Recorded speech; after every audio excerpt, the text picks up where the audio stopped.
some noise as we bring here at Shuttleworth Park the 2009, 2010, 2012, 2013, 2014, and 2016 PGCDL champion, your own Amsterdam Mohawks.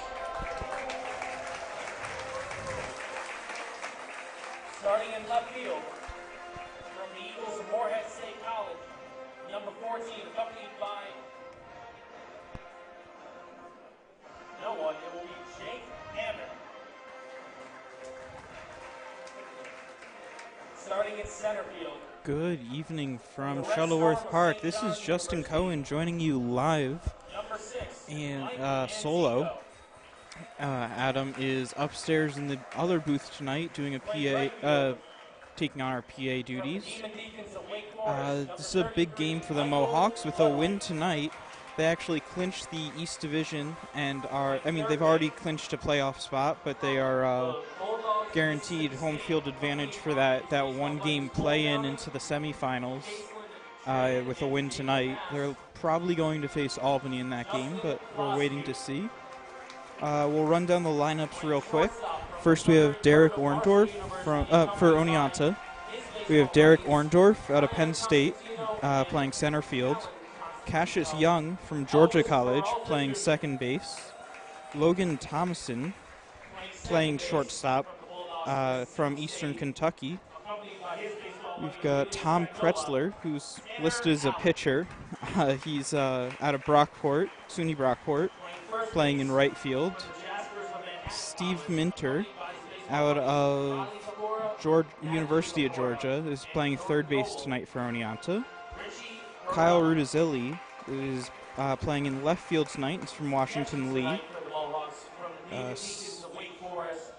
Anthony Eaton, out of SUNY Brockport again, is playing first base. And Chris Paletta is DHing, listed as a pitcher, and is from Fairfield. And Colin Wetterow is playing from St. John's and is catching.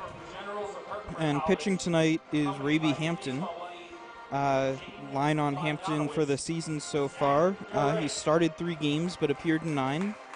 He's got 21 innings pitched, 16 earned runs, and let's pause for the national anthem.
Whose broad stripes and bright stars through the perilous fight, o'er the ramparts we watched, were so gallantly streaming, and the rockets' red glare, the bombs bursting in air, gave proof through the night that our flag was still there.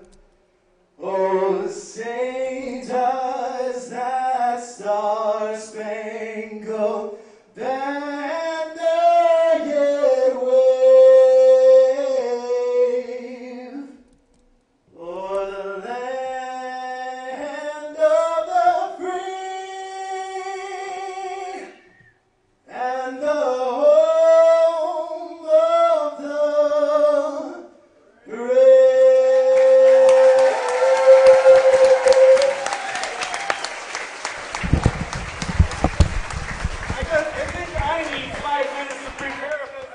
And we are back after that wonderful national anthem. So as I was mentioning right before we paused there, Raby Hampton is pitching for Oneonta tonight. He's not been a starter for all too long, with just three starts out of 9 appearances. And he's coming in with a 6.75 ERA. And as our first pitch people will be coming in shortly out of our Mohawks red truck, we'll run down the Mohawks lineup. So leading off is Mike Antico from St. John's. He's playing in center field tonight. Richie Barella from Manhattan is playing first. Michael Ludwig out of Wake Forest is in right field. Tanner Allen out of Mississippi State playing at second base in the cleanup spot. Shane Muntz out of Wake Forest is catching tonight. Joe Genord from University of South Florida is DHing. Justin Foscue, also out of Mississippi State, playing third base. Jake Hammond out of Morehead State is playing left field. And Elvis Peralta Jr. out of Marshall University is playing shortstop. And pitching is Zach Durant, who has pretty much become the ace of the Mohawk staff this summer. Zach Durant out of Herkimer Community College, which frankly has put together pretty much a high level program there. Who's pretty much they've sent a lot of people to the Mohawks. A lot of people go to Division I right after leaving Herkimer. Zach Durant for the year, or for the summer, out of 6 games started. He has 40 innings pitched, 31 hits, 8 earned runs given up. He's had 18 walks and 45 strikeouts. He's 3-1 with a 1.8 ERA, which is the lowest qualified ERA on the team. And some storylines, as I mentioned earlier, that if the Mohawks win tonight, they are going to clinch the East Division of the PGCBL. And they are playing, still technically they could qualify and get first overall in the league, although that's looking slimmer by the minute, as Jamestown only needs a win. Their magic number is 1, so an Amsterdam loss or a Jamestown win will secure them first overall. And if we win tonight and win the division, we're guaranteed a game here on Wednesday for a one-game play-in into the semifinals, likely against Albany, the Albany Dutchmen, but possibly against Saugerties if Albany if Albany loses every game that they have left and Saugerties wins every game they have left. So it's looking like it's going to be Amsterdam and Albany at Amsterdam coming up on Wednesday. But our regular season finale is Tuesday, so come out to Amsterdam then as well. It's a Vets Tuesday then. But really, I mean, that one-game playoff is going to be quite intense if you can make it, as the whole season will pretty much be on the line then. So, going over what we've done since we last came to you from Shuttleworth Park. Last night, the Mohawks won, as it seems to be every night now, because they've won 8 straight. They won in Glens Falls last night, and final score there was 12-3. Elvis Peralta Jr. Tacked on a home run and a 2-run triple, 3-run home run, 2-run triple. So he is now leading. Elvis Peralta Jr. is leading the Mohawks in home runs and has tied the single-season triples record for the Mohawks. Against Oneonta, Amsterdam sort of had their way, as they played 8 games. This is their 9th and the last one of the season, and Amsterdam's won 7 of those. The Shane Muntz is pitching tonight, is catching tonight. So he was pitching last time we were at Shuttleworth Park. And he and Jay Nord are both in the lineup, so I wonder if we'll see both of them behind the plate tonight. But coming out to take the first pitch is Derek Orndorff out of Penn State, and we'll have this game underway in a moment.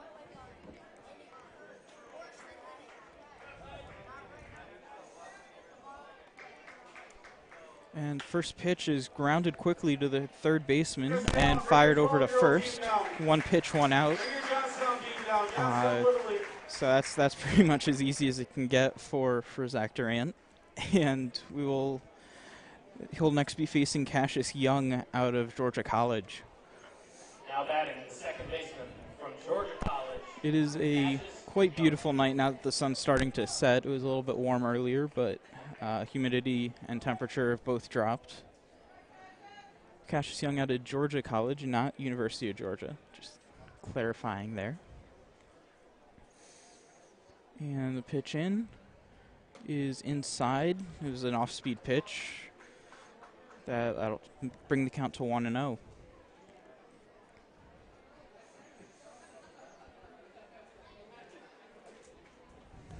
And Durant will now bounce one in front of the plate, bringing the count to 2-0. Durant really has not had that many issues with his control this season. He, as I mentioned, coming off the top, he has 18 walks and 45 strikeouts, as that's in for ball 3, bringing the count to 3-0. In comparison, the Raby Hampton, the starter out of Texas Tyler, as the fourth pitch comes in and misses outside for a walk, putting Cassius Young on first. Raby Hampton has 15 walks against 15 strikeouts, so usually it's not a big problem for Zach Durant in the control department, but we'll see as we move along.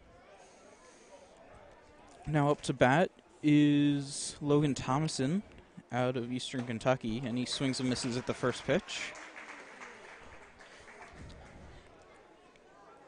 And as I mentioned, Adam is upstairs in the PA booth, so he will not be joining me tonight, so I'm going solo for the first time this season, as that one's in for a strike. Amsterdam's really established their presence in the league this year, of late, as their batting average and runs per game have come up considerably since the start. That's grounded through the hole for a single, fielded by Michael Ludwig. Bringing up Tom Kretzler. But as I was saying, so Amsterdam's had their way lately in the league on the 8-game win streak, second best winning percentage in the league. They lead the league in opponent batting average, lead the league in earned runs average, and lead the league in fielding percentage. So they're pretty good at not letting up any runs, earned or otherwise. On the other side of the ball, they have started to step it up. They were down 10th and 9th in some categories, but they're now up to 6th in runs per game and 4th in batting average. And that's really been spurred on as the pitch comes in. It's outside for a ball. Zach Durant having to work a little bit in the early going with 2 men on and 1 out after a quick 1 pitch out to start the game. Oneonta, on the other hand, has had the mirror season of the Mohawks. They're in 9th place overall, 4th in the division, as that one misses for another ball. They are 8th in earned run average. They're 11th in batting average, 10th in runs per game. There's both offensively and on the mound have not been fantastic. And Durant from the stretch. That's in for a strike right down the middle. Apparently all he needed was some time to settle in.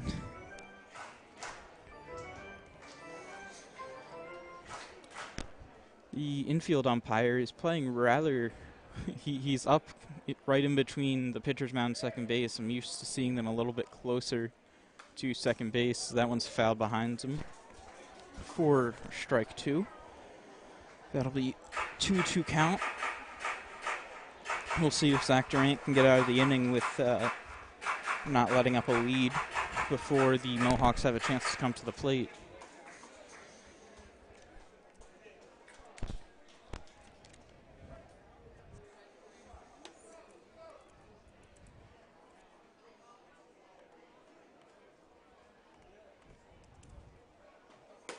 And that is swung on and missed, and Durant records his first strikeout of the night.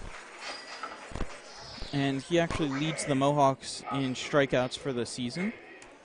Now he has 46. He's passed Peyton Plumlee, who is, I believe, still home in Mississippi. Now up out of the University of Georgia is Steve Minter. Steve Minter on the season has been quite the contributor for Oneonta, but has struggled, I think, of late. He's down to a 248 batting average as that off-speed pitch is in for a strike, a 1 count. Steve Minter, 248 and 28 strikeouts, but he does have 4 home runs and 19 RBIs. Wow, and 20 walks, so he has a pretty good eye at the plate, as that's strike number 2. Durant, an all-star this season, one of 4 that got sent to the all-star game in Elmira. He has just pitched super well, and I believe he's on a limited pitch count tonight as a result of them expecting to pitch him on Wednesday, as that pitch is away for a ball. As you might expect, you're going to pitch your ace there for a 1-game play into the semifinals.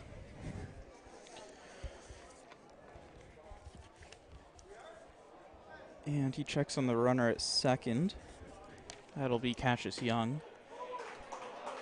As all of the Mohawks tried to leave the field on the called third strike, but the umpire said never mind, and Zach Durant will have to throw another, bringing the count to 2-2 with 2 outs.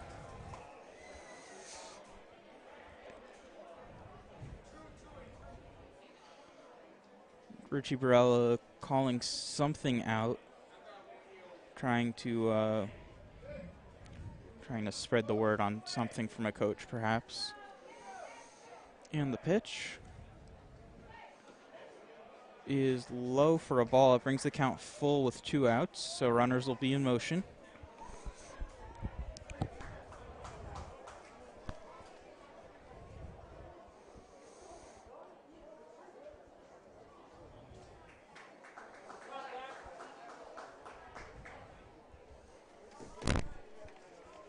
This will be Kyle Rudizilli up the bat.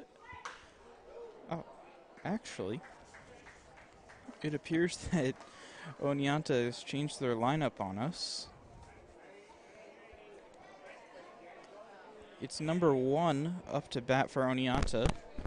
Number 1 is not actually in the Oneonta roster. Number 4 is on deck. That'll be Kyle Rudizilli. So compared to their pregame lineup, they've completely changed it. So I'll be picking up this lineup as you do. But right now, number 1, mysterious, but we believe it's Derek Orndorff. He's up from Penn State, who I thought batted leadoff, as that is apparently low and loads the bases for a walk.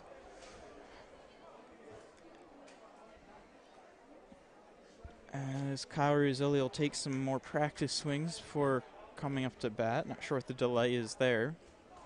Now batting, the left fielder for Washington Lee University, Kyle Rudizilli. So this is Kyle Rudizilli out of Washington Lee University. He's batting lefty. As we try and figure out what this lineup situation is, who's coming up to bat next.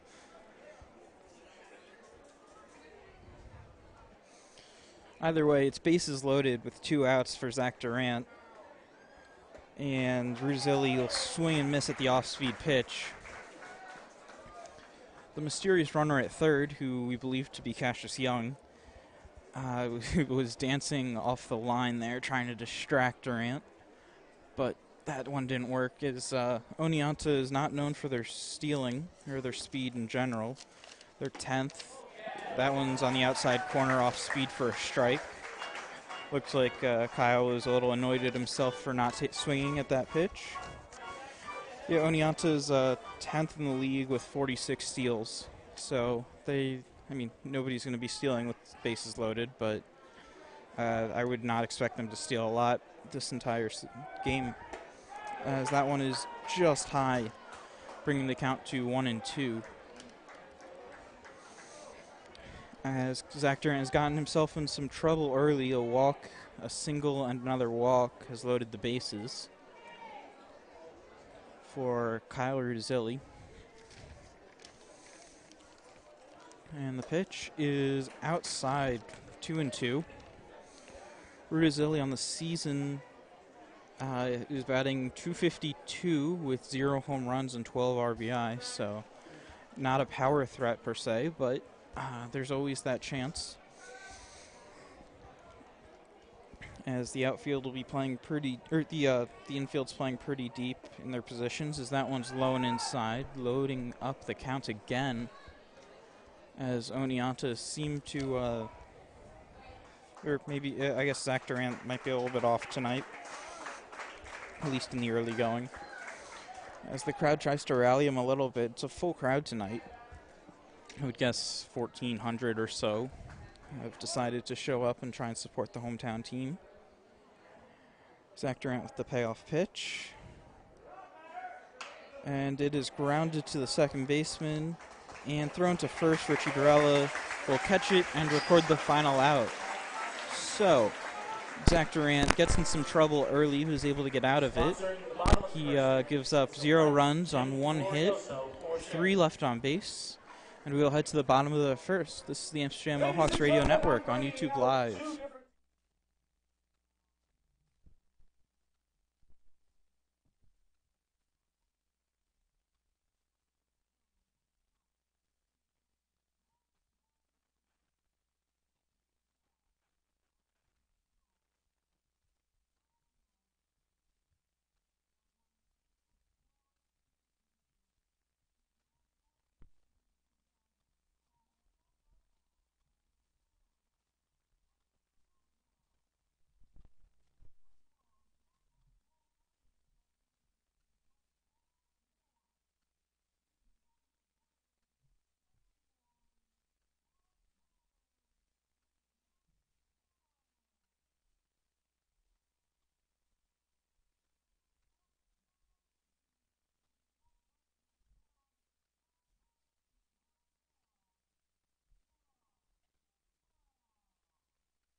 This is Justin Cohen joining you again from Shuttleworth Park.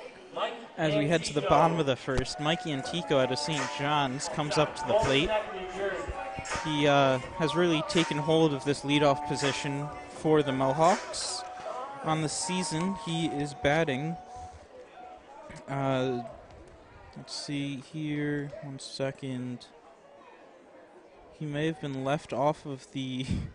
Oh, there he is. He's batting .252, but he has 20 walks as he grounds the first pitch off foul. Don't forget to come on over to the concession stand, Hot Fresh Riverside Pizza. And don't forget about Antico out of St. John's, probably the fastest guy in the league, or fastest guy on the team. I would love to see him and Elvis getting a little bit of a foot race, but I couldn't convince them to do it from the pregame, as that pitch is in low for a ball, bringing the count to 1-1. Hampton with a 6.75 ERA has not been especially strong pitching. He's from Texas, Tyler University in Texas. He's a lefty, pretty normal delivery. As Antico grounds one to second base and thrown to first, and that'll be the first out for the Mohawks. Mohawks lately have been jumping out to some big leads, as you might anticipate. For such a long win streak, they've been getting leads early, holding on to them. Had some stellar pitching performances out of people you might not expect, whether it be Ben Rhodes or Cole Barr, who are normally position players at home, but are not here. Also, McLinsky, who's been closing, has been great. Just a bunch of people chipping in, as that one's in for a strike on Richie Barella. Richie Barella leads the team in batting average right now, although he and Shane Muntz are tied. Shane Muntz does not qualify. They're both at 344, but Shane Muntz needs to rack up some more at-bats before it's official that they're tied. Interestingly, Muntz and Ludwig, who are both from Wake Forest, were tied a couple of days ago, but since then Muntz has taken the lead, as that one is low and away for a ball off speed.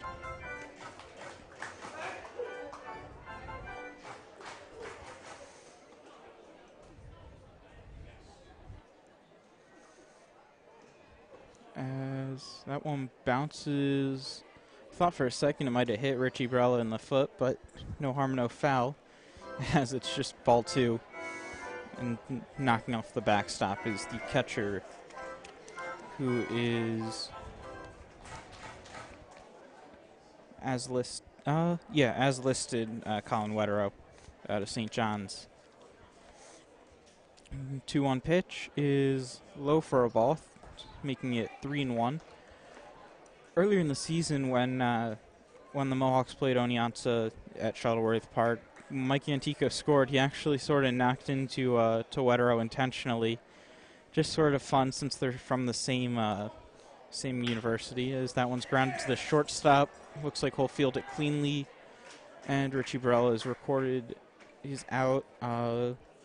He looked to stumble off the bag there after the play. I'm wondering what. It looks like it's his left ankle, perhaps, as coach and the trainer will check that out. Michael Ludwig's announced, but I'm sure he'll take a few seconds to make sure Barella's off the field and okay before he starts batting. And he'll walk off, not jogging or anything, but he appears to be okay for the moment, walking off under his own power.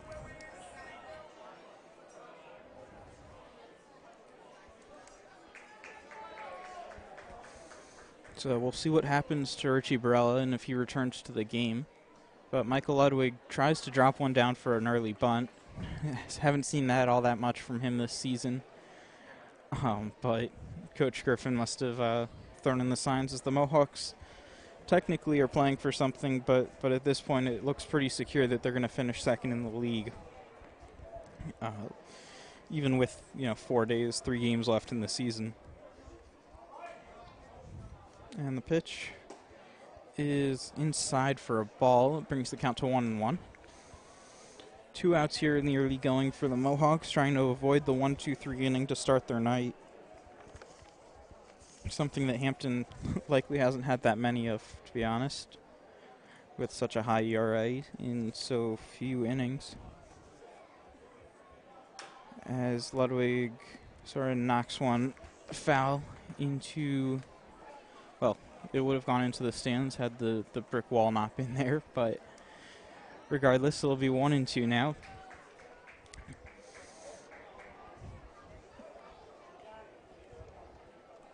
It's a breezy night tonight at Shuttleworth. Wind's going out to left field, so we'll see if that has any effect, as that is high for a ball. Most of the home runs for the Mohawks this year have gone over the left field fence, so that should help them. Which is sort of odd since we have a bunch of strong power lefties in the lineup. But they've all gone over the left field wall, it seems, as that one is bounced in the dirt for a ball, bringing the count full with 2 outs.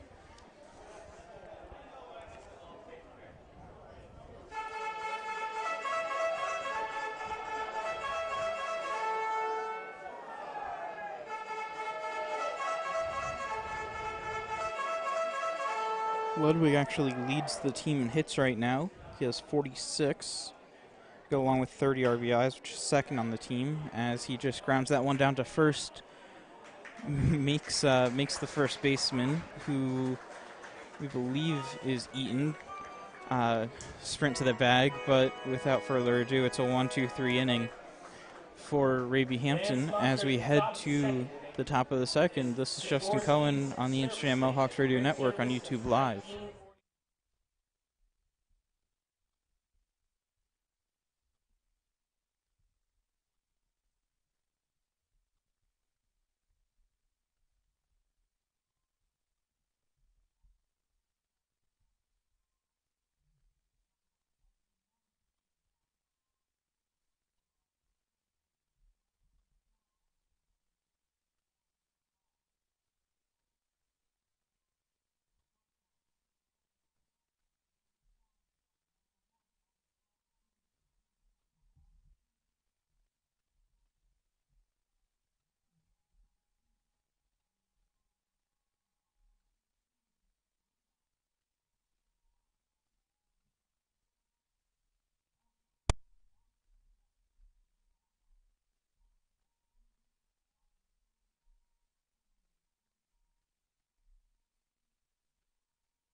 And we are back here to start off the second. Anthony Eaton will come to the bat.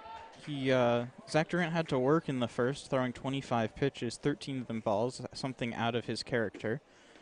As number 26 to start the second will be low and away for a ball.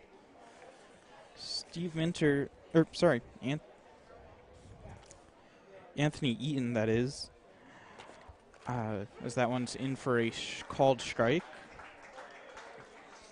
Anthony Eaton is batting .242, but he has had some success against the Mohawks, as that is away for a ball. Recall him getting on base 2 to 3 times in his last at bat, or last time here at Shuttleworth Park. As Shane Muntz will just jog out to Zach Durant for a quick pitching visit and head right back. Must have just changed up the signs or gone over them.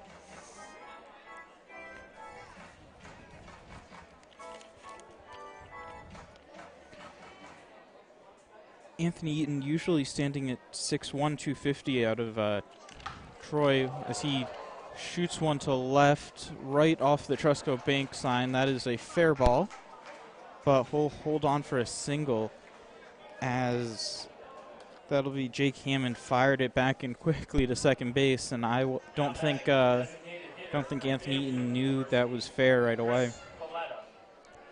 And so he's not running super hard out of the box, as Chris Paletta will now come up to the plate for Oneonta. Paletta DHing has been listed as a pitcher in the Oneonta roster, but as that one he tries to bunt but misses and it's in for a strike. Paletta has technically the best average of active Oneonta Outlaws, but he only has 21 at-bats, 7 of which are hits, scoring 1 run and striking out 9 times. And he has the potential of being a strikeout victim again, as that count has been gone to 0-2. Anthony Eaton on first right now, sitting, as I said, at 6'1", 250. Not a speed threat. And that one is in there for a called third strike. And Zach Durant is off and running in the second.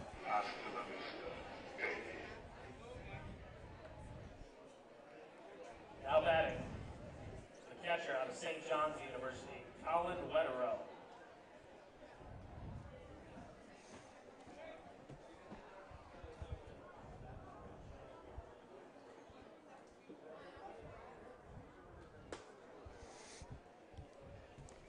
That one in from Durant will be low and away for a ball. As some signs come in from the first base coach for Oneonta. And Durant's second pitch of the at-bat is tipped off, fouled off for a strike right into Shane Muntz's mitt, bringing the count even at 1-1. Trying to see, I can't tell right now if Richie Barella is, yeah, that'll be Richie Barella at first base right now. It appears to be him, though, so I guess he was fine, just shaken up on that run to first. As that is fouled behind the backstop and up over my head. And Durant will be ahead in the count again with a 1-2 count.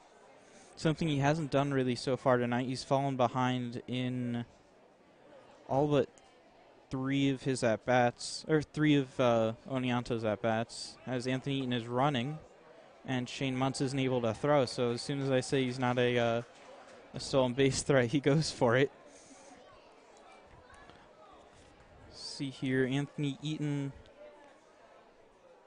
that's his first stolen base of the year, and he was caught stealing once, so that brings him to 1 for 2 in stolen base attempts, as he must have seen something in Durant's delivery that he decided to run.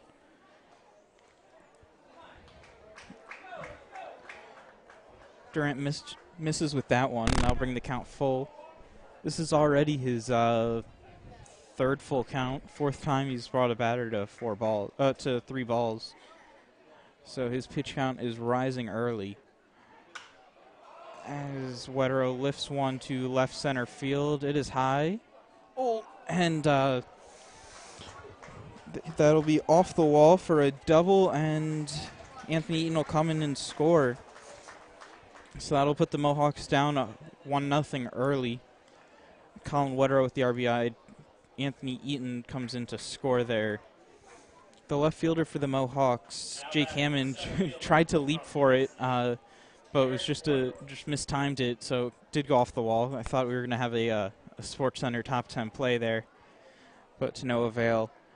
Coach Griffin will come out, and he may be calling in a relief pitcher now, which would be somewhat surprising, but they don't want to burn out anything in Durant this early if the game doesn't mean all that much in the standings, as Amsterdam's holding a pretty big lead. And sure enough, somebody's coming in, and I'll let you know who that is after we take a quick break. Pitching change now as Zach Durant walks off the mound. This is the Amsterdam Mohawks Radio Network on YouTube Live.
And the new pitcher will be Brad Bussald.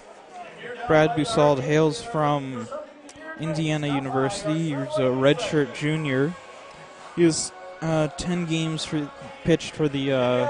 He's had 10 appearances for the Mohawks, 14.1 innings pitched, and a 6.9 ERA. He has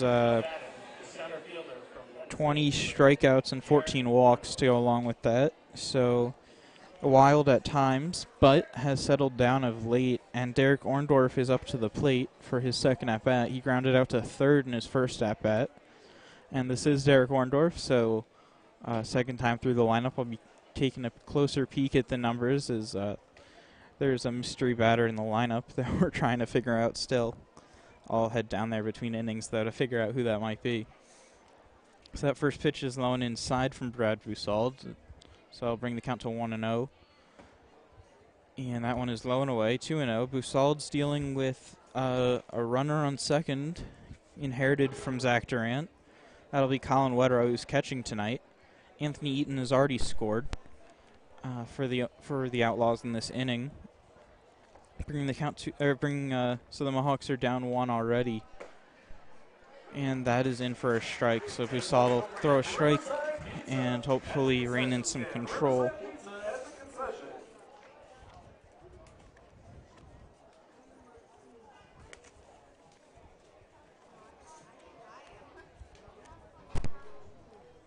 And the pitch is low and inside. He bounces it on the plate. Well, the spray-painted plate. And that'll bring the count to 3-1. Look around the league. The East Division, the one the Mohawks are in, has frankly been the most boring of them, as Amsterdam has essentially wrapped it up, with Albany essentially wrapping up second, as that one is grounded up the middle. Elvis Peralta Jr. runs over and throws to Richie Brella, but so he'll record the second out of the inning. But the runner, Colin Wetterow, advances to third on the play. Now batting, the second baseman from Georgia College. That'll bring up Cassius Young out of Georgia College. He walked in his last at bat and would get all the way to third before being stranded there. As I was saying, the Central Division and the West Division have become quite exciting down the stretch, as Mohawk Valley holds a 2.5 game lead on both Utica and Watertown. And only two of those will be able to make it, so with 3 games left, it looks like it'll be Mohawk Valley at home against, as that one's low for a ball, bringing the count to 1-0. It'll be Utica or Watertown in the playoffs to face Mohawk Valley. And then the West, Jamestown's wrapped it up, and they're playing tonight for a win will secure them first overall in the league and an automatic bid to the semifinals. That one is ripped right to the third baseman.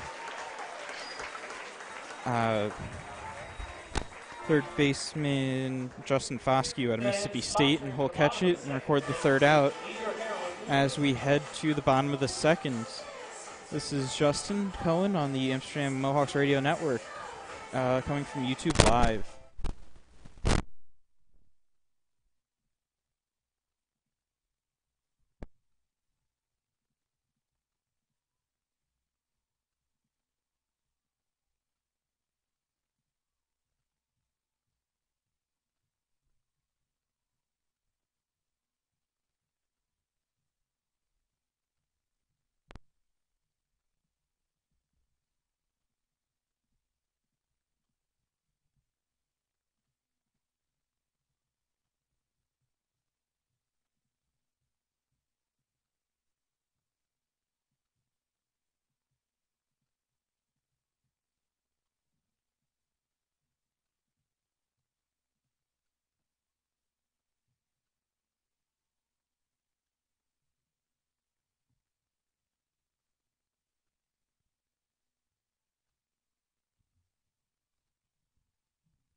to the first base dugout. As Tanner Allen comes up to the bat, trying to avoid a repeat of last inning where the Mohawks were 3 up, 3 down. Tanner Allen joined the team sort of late this year as Mississippi State was succeeding in the playoffs. As he misses that one for a strike, bringing the count to 0-2 right off the bat.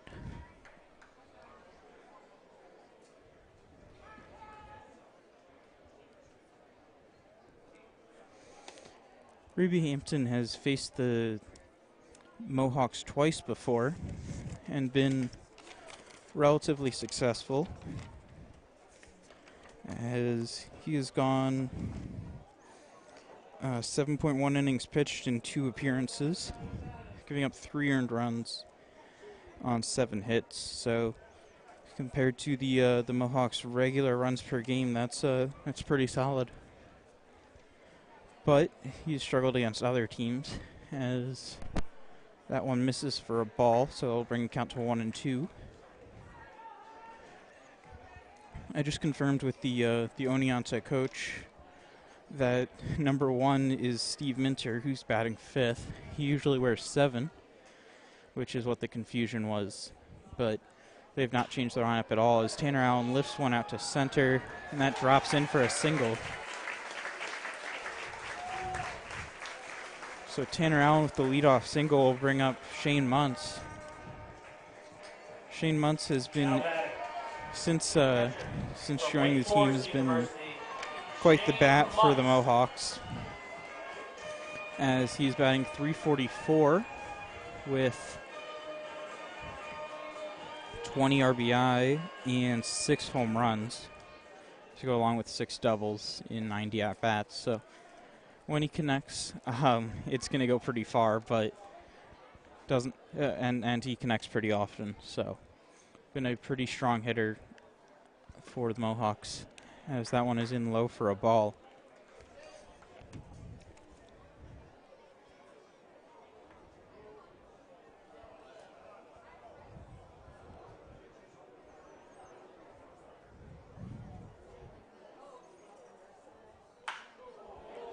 That one is creamed as deep right center field, and they'll just give that a look, but that was crushed by Shane Muntz. That'll go for a home run, and the Mohawks are out to a 2-1 lead in the bottom of the 2nd inning. Shane Muntz did not like being tied for 2nd in the overall Mohawks home run lead, and so he'll quickly tie things up with Elvis Peralta Jr. as it's 390 or 400 to dead center field. That might have gone 430. It cleared a tent that was back there. It just kept going. So solid contact out into right center field. Joe Genord will be up to bat next as he fouls one over the top.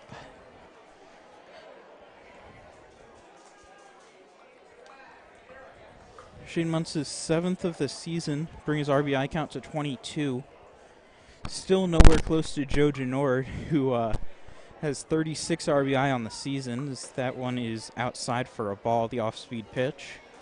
Joe Genord is now the number 1 overall Mohawk career in his career for RBI, and leads the Mohawks in RBI in a season. But that was actually 2 years ago when he did that.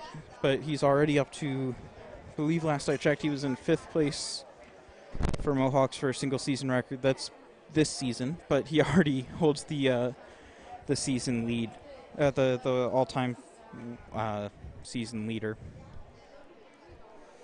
And he leads the Mohawks this season as he lines that one to third base, but it is recorded out. That's Steve Minter wearing number 1. Genord made solid contact there, but will have to walk back to the bench, as that will be the Mohawks' first out of the inning. Justin Foscue, Tanner Allen's Mississippi State buddy, will be coming up to bat.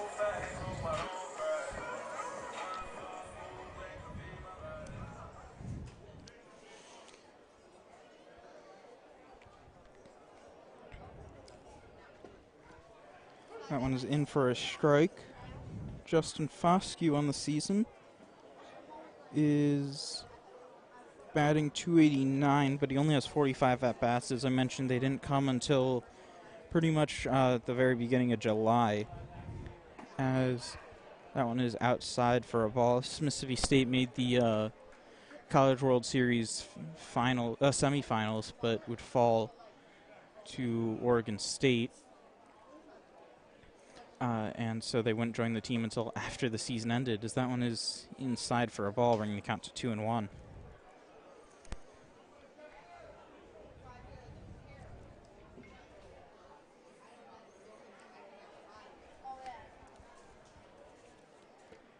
And that pitch is in for a called strike.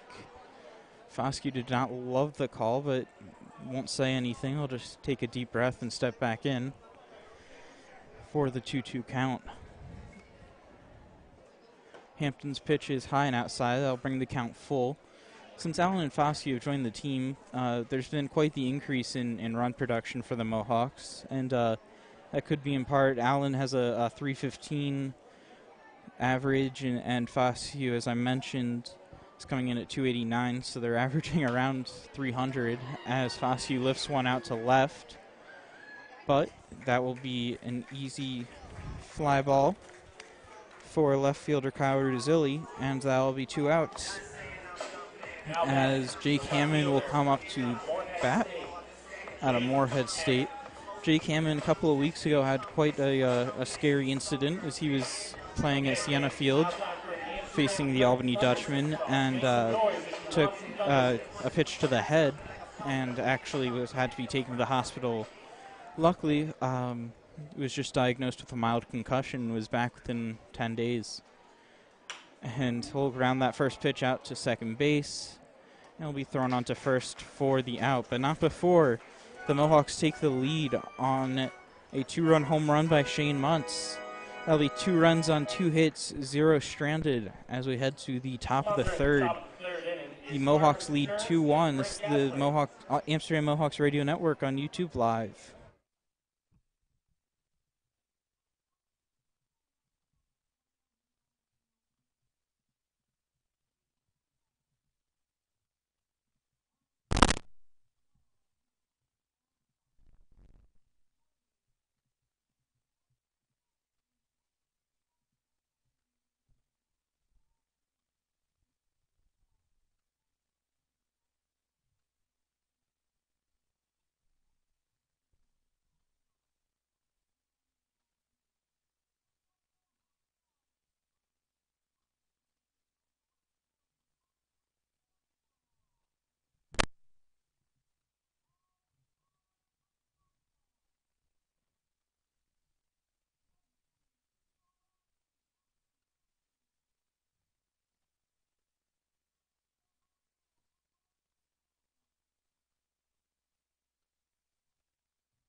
And we are back for the top of the third. Logan Thompson will lead off for the Oneonta Outlaws. He singled in his first at-bat, but was stranded at second as no runs scored in the first. And Brad Busald stays on the mound for a second inning of work, and he throws that first pitch in for a strike.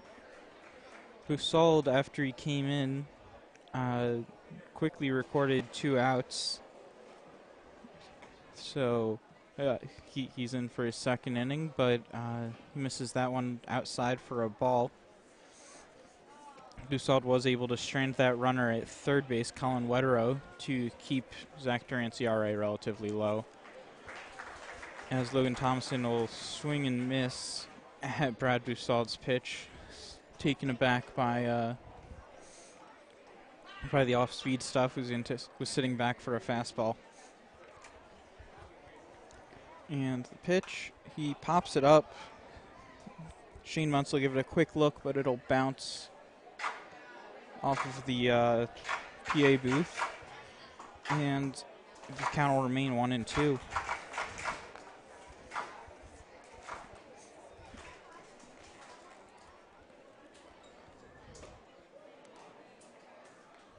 An odd pitch out of Brad Bussard. That'll just sit high for a ball. Looks like an eephus pitch.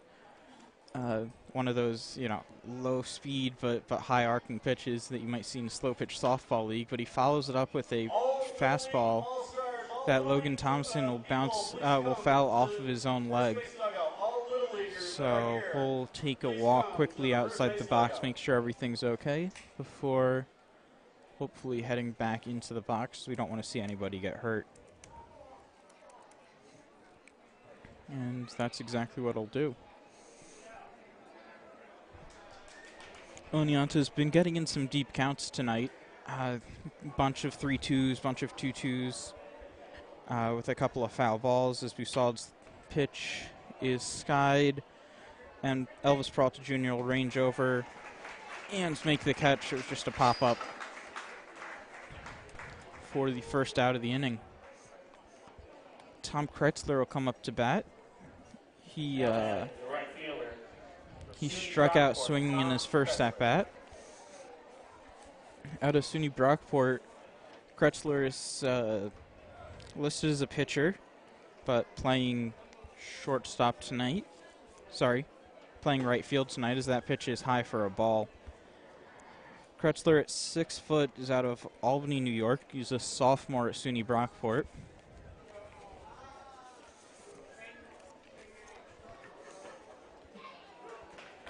And that one is in for a strike, bringing the count even at 1-1. Kretzler is batting .212 on the season. He has the lowest batting average of Outlaws in the lineup tonight. And that third pitch of the at-bat is high for a ball, and Shane Muntz will try and appeal it, but the infield umpire rules that he did not swing. So that'll bring the count to 2-1. I was in the dugout earlier. The Mohawks seemed pretty jovial, seemed to be enjoying themselves.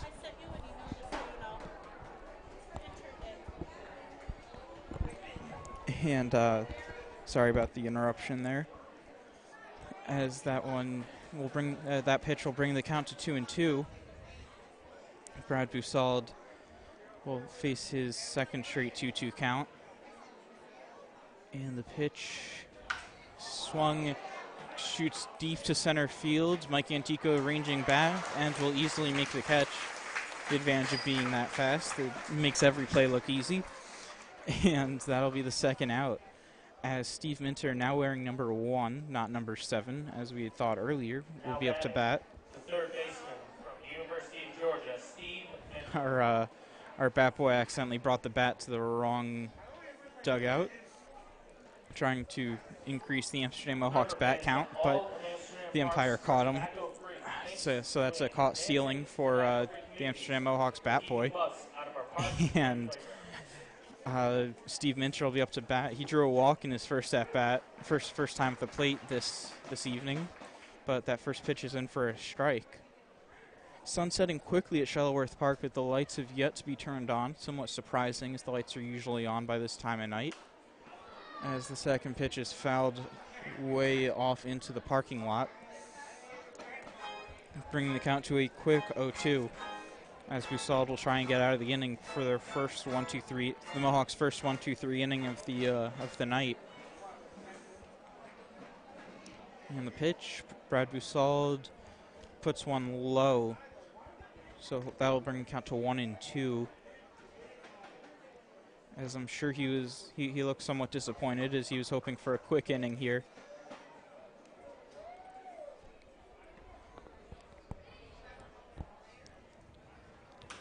And that one is grounded over Brad Boussaud's head, but Elvis has it and throws it to Richie Barella to record the out. It's a 3-up, 3-down for the Outlaws in that inning. And they will 0 runs on 0 hits, 0 left on base. And we will head to the bottom of the third. This is the Amsterdam Mohawks Radio Network on YouTube Live.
Elvis Peralta Jr. Elvis Peralta Jr. will kick off the bottom of the third for the Mohawks. He has seen time at the leadoff position, but since the arrival of Mike Antico, has moved around the lineup a bit, but still is in second for the Mohawks in hits that they've acquired, as the first pitch will be in for a strike. And he's tied for first now after that Shane Muntz bomb in the bottom of the second inning. He's tied for first in home runs. And Elvis will pop one up into over to third base, where Steve Minter will catch it and record the first out. So a quick first out for Raby Hampton, who's still out there to pitch the third inning. And the Mohawks will go to the top of the order with Mike Antico. He made a nice play out in center field in the middle of the third inning there to record the second out.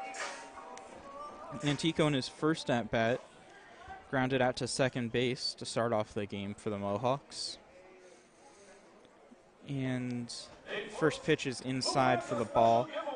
We had a little bit of a Little League skills competition before the game, and some of the teammates were trying to get Mike Antico, who's, as I mentioned, one of the faster guys on the team, to try and run the home to first challenge along with the Little Leaguers.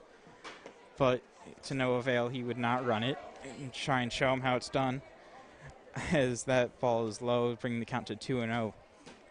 We also had the, I believe, District 12 Little League All-Stars out on the field in between innings right there, as they will be sent off to Williamsport, and that is low for a ball, 3-0. They'll head off to Williamsport to play in the Little League World Series coming up next month. So exciting to see, and they did a little dancing as the Cha-Cha Slide was playing as they came out to be introduced. 3-0 count to Antico, and that's in for a strike. Antico was taking that one all the way.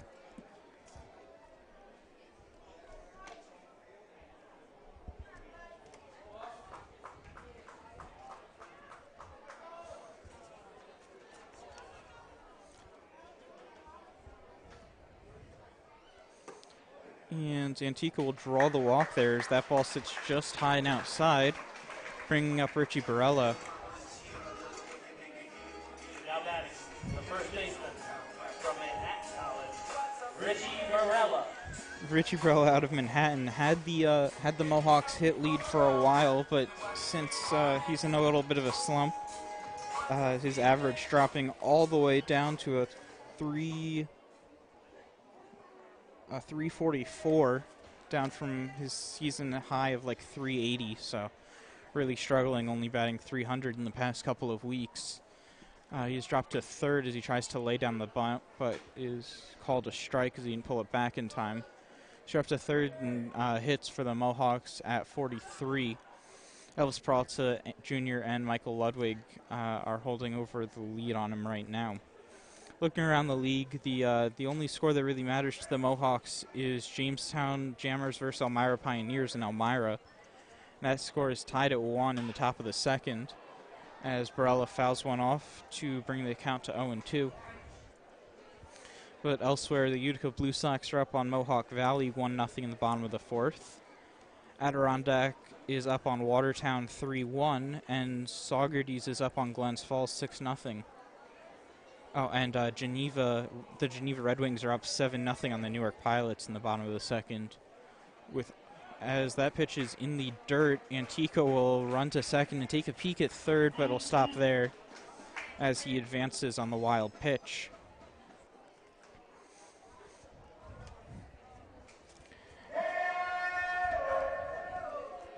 So Antico now at second with one out. They'll look to get him in using some small ball, as Coach Griffin will send over some signs to Mike Antico. And accordingly, the second baseman will creep a little bit closer to the bag in case of a pickoff attempt here. It looks like that with Jamestown about to clinch as this pitch comes in, Antico running, pitches out, but he is safe. So Antico will steal third after advancing to second on the wild pitch. Raby Hampton and the catcher, Colin Wetterow, knew what was coming the entire time. It was a pitch out, but Mike Antico was just too fast. And so Antico will now be on third with one out. And Richie Barello will now have a 2-2 count.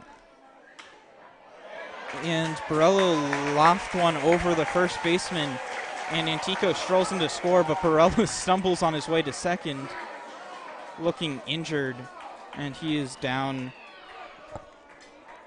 So the Mohawks take a 3-1 lead on the hit by Barella, but Barella is now injured at first base as the trainer comes out to see how he's doing.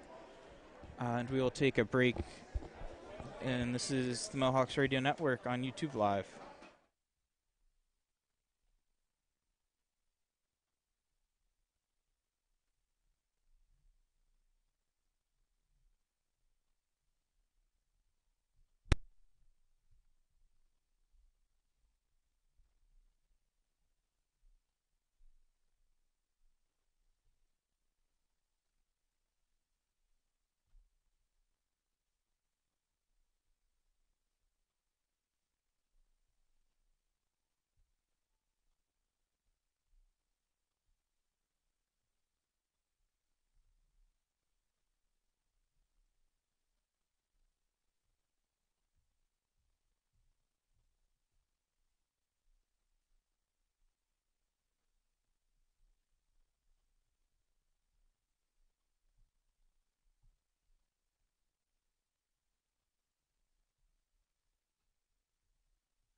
And we are back. Richie Barella is able to get up and walk off the field, slowly though, but under his own power.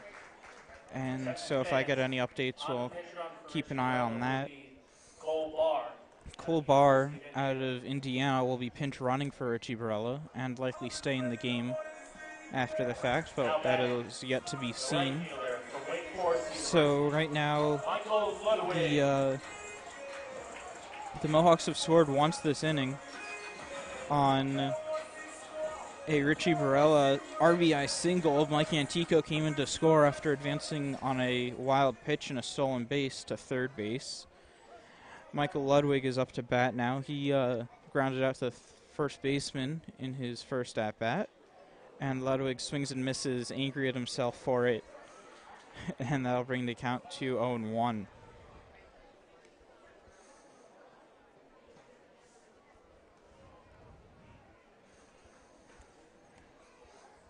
Looking in the Western Division, it's interesting because Jamestown's already clinched, and so if they finish off with a win tonight, as Colbar is running, pitches outside, and Colbar is in safely for the stolen base. And the Mohawks will now have another runner on second, still with one out. It appears that pretty much no matter what happens, that the two... So Jamestown will make the semifinals automatically. The second and third place teams in the West will have a play-in game as to be the fourth team in that semifinals bracket. And no matter what happens, that team will, the third team that makes it will be at best 5 games under 500. As Wetero loses track of the ball, and as such, Colbar is able to advance down to third on the pass ball. So looking very similar to Mike Antico's job on the base path, where Antico advanced to second on a wild pitch and to third on a stolen base. Colbar will do the opposite and advance to second on the stolen base and advance to third on a pass ball.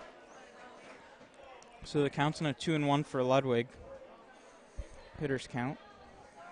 But yeah, so the second and third place teams in the Western Division making the playoffs, as that pitch misses low for a ball, bringing the count to 3-1, will both be under a 500 winning percentage, both with the losing record. So it'll be interesting to see how the playoff format moves on, is having the third place team in the division of the team with the best records. That one's grounded to first. And Ludwig plays around with him for a little bit, backpedaling in the base path, but he is called out. And yeah, it was the third baseman that actually got that ball. It looked like the second baseman for a second, but he was backing up first. And Tanner Allen will now come up to the plate from Mississippi State. He singled and would come around to score on a Shane Muntz home run in his last at-bat.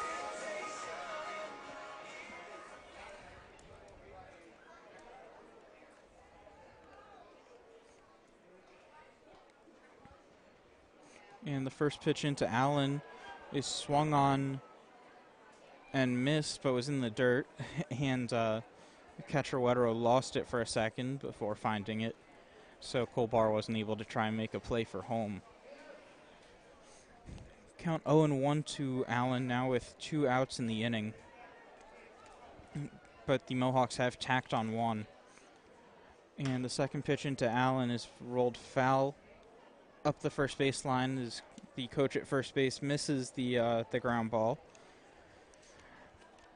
And Raby Hampton quickly ahead 0-2 on Tanner Allen.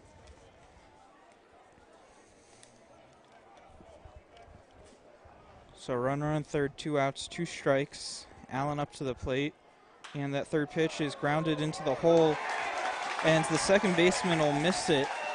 It'll bounce off of his back, and Allen is able to get onto first, and Colbar is able to come in and score a run. So on the error by the second baseman, Cassius Young, Mohawks are able to score another run, as it appears that is actually going to be ruled as a hit, as that was a pretty hard hit ball. So we'll give Tanner Allen the single, and Colbar will come in to score. Shane Muntz is going to come up to bat now with Tanner Allen at first, which is the same way the second inning led off. Tanner Allen singled and Shane Muntz would score. Now with Shane Muntz would hit the home run. Now with 2 outs, Tanner Allen's on first, and Shane Muntz up to bat. As a quick check of the runner at first will come up empty.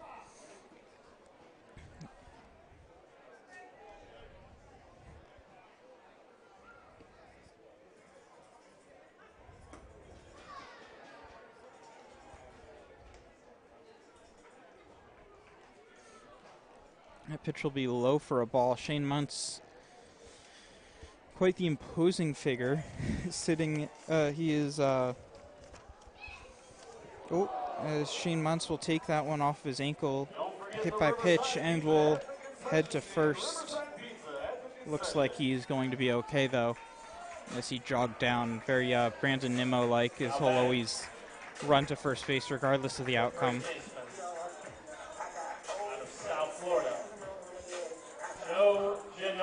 Joe Genord, who was DHing but likely will move over to the first base position with Richie Barella coming out of the game, will now be up to bat with men on first and second with 2 outs.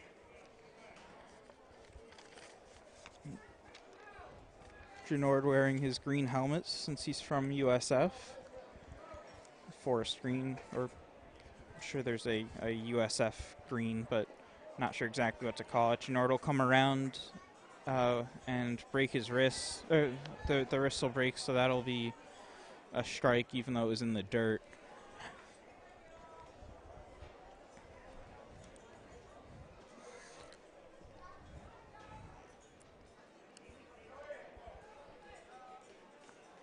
Genord, the team RBI leader, is also, I believe, in second right now, or tied for third right now in home runs for the team this year, as he grounds one into the hole in between short and third. And Tanner Allen will come around to score. Mohawks go up 5-1 in the third inning off of a great RBI single by Joe Genord. Shane Muntz is held at second, so the runners will still hold at first and second. Now coming up, Justin Foscue.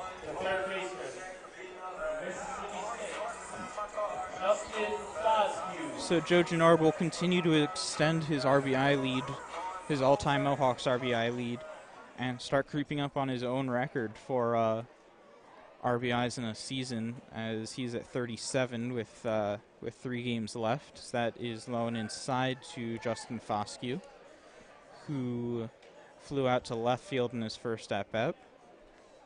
Genord holds the team lead for RBIs in a season with 45, so he's only 8 back now.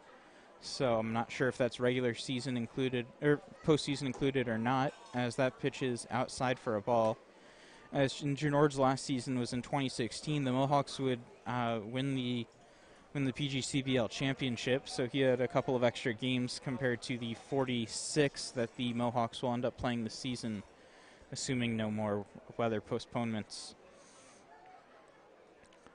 As Foscue will now lift one deep to left field, and there's nothing that the left fielder can do except for look up, as that one is gone for a home run. The 3-run home run for Justin Foscue brings the score to 8-1 for the Mohawks.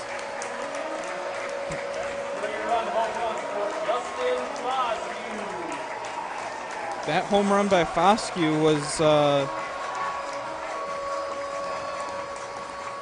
was his second as a Mohawk. It was a 3-run homer. And that, not as far as Shane Muntz, but it was probably still halfway up the light pole that is now on. Going, I would gauge approximately 360 or so, as Raby Hampton has now let up 8 runs, all earned. And 6 of which have come this inning. So there will be a quick visit to the mound by the coach of Oneonta as people get up, warming up in the bullpen.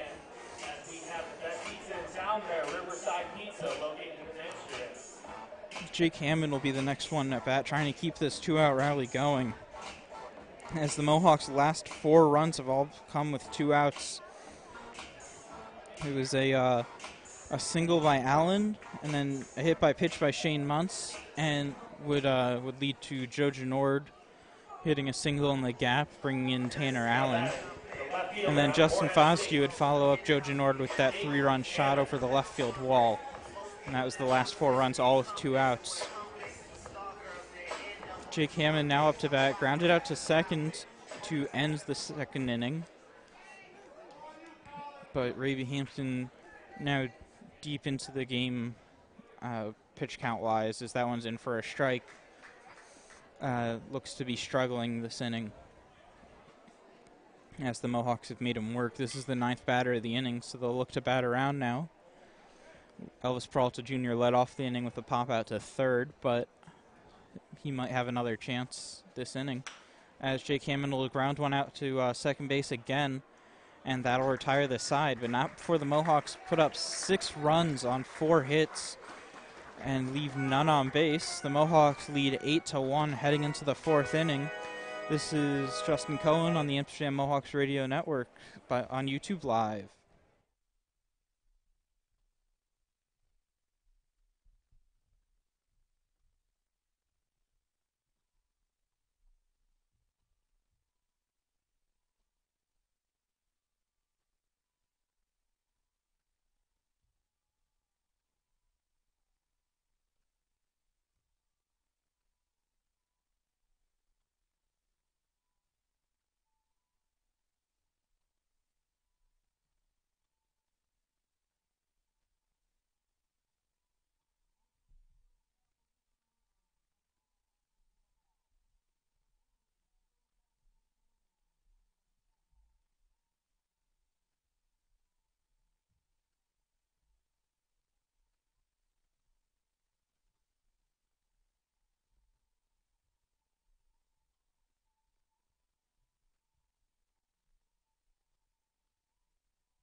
And we are now back for the top of the 4th. Mohawks made a couple of position changes there after Richie Barella had to exit the game with a left leg injury. And I will get an update on that if I can. First pitch by Brad Boussault is high. I'll so put the count at 1-0. Tanner Allen will move over from second base over to first. And Cole Barr, who pinch hit for Richie Barella, or pinch ran for Richie Barella, will go to second base, which has been his position for most of the season, although he does have some time at shortstop and some time on the mound, oddly enough. As Boussault's off-speed pitch will put the count at 2-1. Boussault's longest outing of the season so far was 3 innings, so he's at 1.2 right now. So if he is able to start the 5th and record an out, that'll tie his longest outing. But he misses here, and that'll bring the count to 3-1.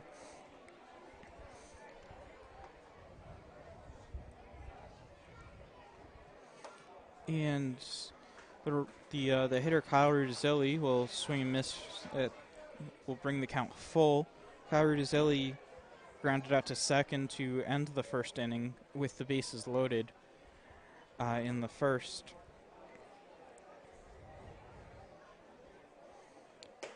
And Kyle Rudizzelli swings and misses, and Brad Boussault will record his first strikeout of the night.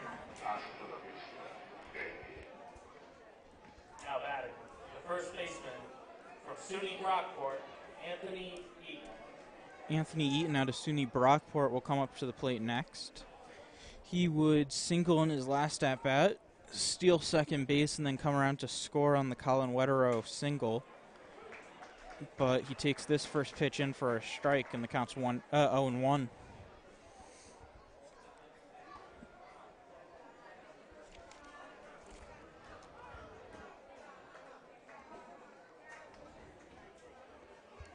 As that pitch will miss, and the count will go to 1-1.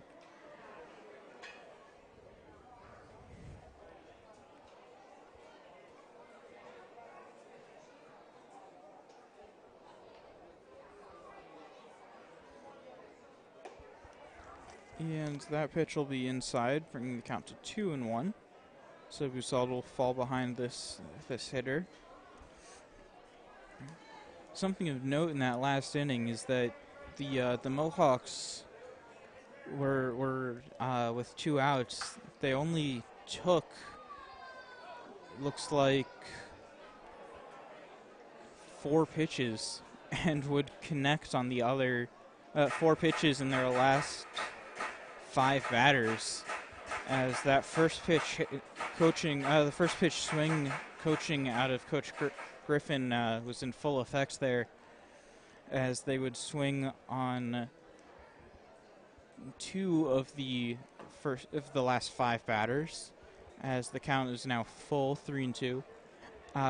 But the other hitters would only see 2 pitches, 3 pitches. Longest at bat was Justin Foskey's home run, which was 3 pitches. He would swing on a 2-0 count and hit one over the left field wall as Brad Busald puts one high and away. And Anthony Eaton is on for the second time today, this time with a walk. And Coach Griffin will now stroll out to the mound. And we will have a little bit of a conference here with Tanner Allen, Coach Griffin, Shane Muntz, and pitcher Brad Busald. Looks like the bullpen is relatively quiet, so I'm not expecting a pitching change here. Although there was somebody up earlier, they've since sat down.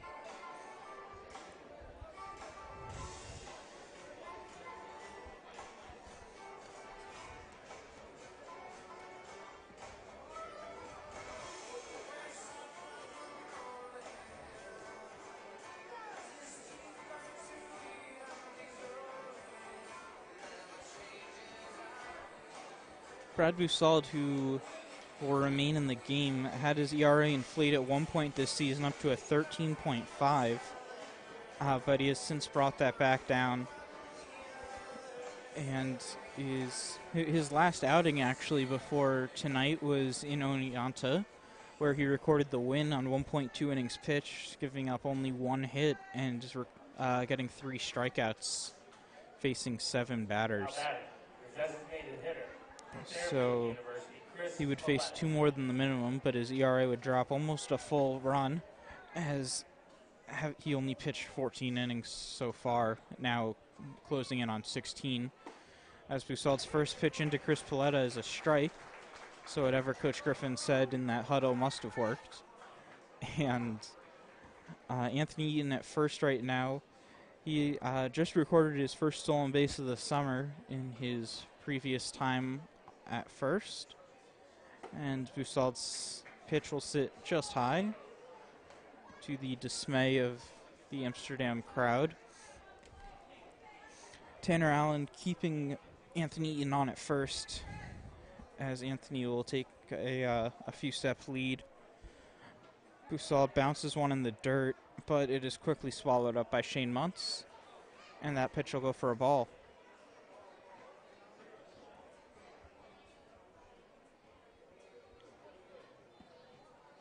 And I believe they're saying that Anthony Eaton actually swung at the pitch, something I didn't see, so that would make it 1-2. And just like that, that swing puts Chris Paletta behind in the count instead of in front of the count. And Busald will pitch one high and away. It looks like a pitch-out attempt, but they were not able to catch Anthony Eaton off of first base, so the count will now be 2-2. And that was that swing in the dirt didn't really matter. Elvis Peralta Jr. as the pitch comes in, and Chris Paletta lifts that one deep to left field. And that one is out of here. Chris Paletta with the 2-run home run will bring in Anthony Eaton and bring the Outlaws closer to the Amsterdam Mohawks, bringing the score to 8-3 Mohawks. And Chris Paletta, who is a pitcher, that was his only his 23rd at bat of the season. That'll be his first overall home run this season and bring his RBI total to 7. So Brad Busald gives up the home run to a pitcher who was DHing tonight, and Colin Wetterow will come up to bat with 1 out. Wetterow playing catcher tonight. One of 3 catchers Oneonta has on their roster. The first pitch will go in for a ball, and Wetterow out of St. John's University. Oh, sorry, that was in for a strike. It was a delayed call by the umpire. Same school as Mike Antico's, given the Mohawks quite the speed boost, the fielding boost, and the offensive boost, as he has been an all-around player for the Mohawks this year. A 5-tool player. As the count's now even at 1-1. Pitch will be away, so 2-1. Nobody on after the home run by Chris Paletta. Scored Anthony Eaton, and 1 out. So Colin Wetterow is up with, he has an RBI double so far tonight, as that pitch is low and away for a 3-1 count. He has an RBI double tonight and would then be stranded at third after Brad Busald would come in and record 2 quick outs. So this is actually Wetterow's first time facing Busald. Busald's seen the rest of the lineup, though, as it looks like Busald will hit him, so that'll be just inside, and that'll be a walk for Brad Busald there. That's his second walk of the inning already, as Shane Muntz will go out to the mound and have a quick chat with Brad Busald. Derek Orndorff out of Penn State will be our next batter, as the Mohawks will go into a modified double play depth. Elvis Peralta Jr. is not playing as close to second as you might expect. He's playing more in the hole, but he is playing pretty deep, so with the righty hitter up, I'm guessing they're expecting him to pull, and that one going to Elvis Peralta Jr. With Cole Barr covering second, as that pitch is fouled back, and the count will be quick 0-1.